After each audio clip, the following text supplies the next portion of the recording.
स्वागत है आपका हमारे चैनल पर। मैं हूं आपके साथ शिप्रा सैनी। वाराणसी की ज्ञानवापी मस्जिद और मथुरा के शाही ईदगाह पर कोर्ट के आदेश के बाद अब AIMIM के चीफ असुद्दीन ओवैसी की बौखलाहट सामने आई है। दरअसल ओवैसी ने ट्वीट किया है और ट्वीट करते हुए कहा है कि ये दुर्भाग्यपूर्ण है कि जिला न्यायालय सुप्रीम कोर्ट की खुलेआम अवहेलना कर रहा है। आपको ये बता दें कि काशी में सालों से जो ज्ञानवापी मस्जिद को लेकर विवाद चल रहा है, उस पर जो जिला न्यायालय की ओर से फैसला सुनाया गया, उसमें साफ तौर पर ज्ञानवापी मस्जिद का सर्वे और वीडियोग्राफी करने का आदेश दिया गया और माना जा रहा है कि अब जल्द ही ये पूरा मामला सुलझ सकता है, क्योंकि ज्ञानवापी मस्जिद में कोर्ट की तरफ से एक टीम सर्वे और वीडियोग्राफी करने के लिए पहुंची थी। हालांकि इस दौरान वहां काफी हंगामा भी देखने को मिला। किस तरीके से जब ये टीम मस्जिद के अंदर दाखिल होने वाली थी तो उस वक्त बड़ी तादाद में जो लोग थे वो नमाज के लिए वहां इकट्ठा हो गए, जमकर नारेबाजी की गई, लेकिन प्रशासन की सूझबूझ से इस पूरे मामले में शांति कायम की गई और उसके बाद इस पूरी टीम ने ये सर्वे किया है और वीडियोग्राफी भी हुई है। जो जानकारी निकलकर सामने आ रही है वो यही है कि जो टीम पहुंची थी वो दोनों पक्षों की ओर से जमकर नारेबाजी की गई और ज्ञानवापी में सर्वे का काम पूरा हो चुका है। मस्जिद में सर्वे की वीडियोग्राफी भी की गई है, ये भी जानकारी सामने आई है।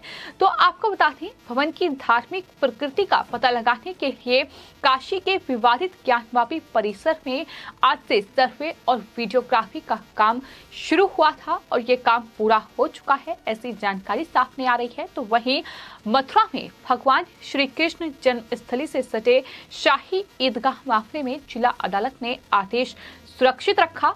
19 मई को अब आदेश कोर्ट सुनाएगी, लेकिन इस बीच जो AIMIM के चीफ असुद्दीन ओवैसी हैं, उनका एक बार फिर से बयान सामने आया है और कोर्ट के इस आदेश पर ओवैसी ने जो ट्वीट किया है उसमें लिखा है कि मथुरा के शाही ईदगाह का सर्वेक्षण करने का यह न्यायालय का आदेश 1991 के पूजा स्थल अधिनियम का खुला उल्लंघन है, जो धार्मिक स्थलों के रूपांतरण पर रोक लगाता है। अयोध्या फैसले में सुप्रीम कोर्ट ने ये कहा था कि अधिनियम भारतीय राजनीति की धर्मनिरपेक्ष विशेषताओं की रक्षा करता है, जो संविधान की बुनियादी विशेषताओं में से एक है।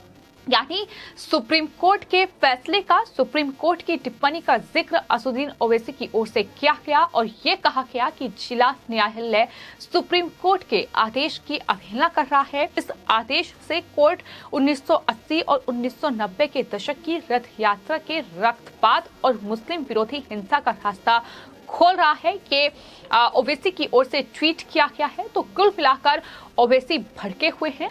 इससे पहले भी जब कोर्ट ने ये आदेश दिया था कि ज्ञानवापी परिसर का जो है वीडियोग्राफी होगी, सर्वे किया जाएगा और ये पता लगाने की कोशिश की जाएगी कि आखिर भवन की धार्मिक प्रकृति क्या है और इसके लिए जो है ज्ञानवापी परिसर की वीडियोग्राफी और सर्वे का आदेश जारी किया गया था, जिसके बाद असुद्दीन ओवैसी बौखलाए थे। उनकी तरफ से जो बयान दिया गया था उसमें उन्होंने कहा था कि दरअसल इतिहास दोहराया जाएगा और अब सवाल ये है कि वो किस तरह के इतिहास को दोहराने की बात कर रहे थे। उस वक्त सवाल ये बना हुआ था क्योंकि ओवैसी ने कोर्ट के फैसले पर ही संदेह जताया और साफ तौर पर ये कहा था कि उन्हें कोर्ट पर भरोसा नहीं है, ये उनकी तरफ से कहा गया था। और एक बार फिर से कुछ इसी तरह की बयानबाजी जो है वो असुद्दीन ओवैसी कर रहे हैं। आपको ये बता दें कि मथुरा में श्री कृष्ण जन्मभूमि और शाही ईदगाह मस्जिद विवाद पर कोर्ट ने गुरुवार को यानी 19 मई तक फैसला सुरक्षित रख लिया है। लखनऊ की रहने वाली रंजना अग्निहोत्री ने श्री कृष्ण जन्मभूमि की 13.37 एकड़ भूमि के स्वामित्व की मांग को लेकर ये वाद दायर किया है। आपको बता दें, जो रंजना अग्निहोत्री ने कोर्ट में जो वाद दायर किया है उसमें उन्होंने कहा है कि भगवान श्री कृष्ण के जन्म स्थान के पास केशव देव मंदिर के लगभग 13 एकड़ के परिसर में मुगल सम्राट औरंगजेब के आदेश पर 1669 से 70 में कथित तौर पर मस्जिद को हटाने की मांग की गई है। ये मस्जिद बनी थी उस वक्त और इसको हटाने की मांग की गई है।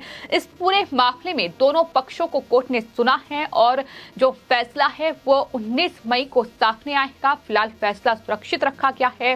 सेशन जज राजीव भारती ने ये कहा है, इस पूरे मामले पर 19 मई को फैसला सुनाएंगे। श्री कृष्ण विराजमान की भक्त होने का दावा करते हुए रंजना अग्निहोत्री की ओर से और 6 अन्य पिछले साल 25 सितंबर को सिविल जज सीनियर डिवीजन की अदालत ने इस जमीन के एक हिस्से पर बनी शाही मस्जिद ईदगाह को ट्रांसफर करने की मांग को लेकर ये याचिका दायर की थी, जिसको लेकर ये पूरा विवाद गरमाया हुआ है और माना जा रहा है कि कोर्ट इस पर भी इसके सर्वे को लेकर कोई अहम फैसला सुना सकता है। और यही वजह है कि इस तरीके से लगातार ओवैसी भड़के हुए हैं। तो ज्ञानवापी मस्जिद से लेकर अब मथुरा में जो ये शाही मस्जिद ईदगाह है, इसको लेकर कोर्ट क्या फैसला सुनाएगा ये देखना होगा।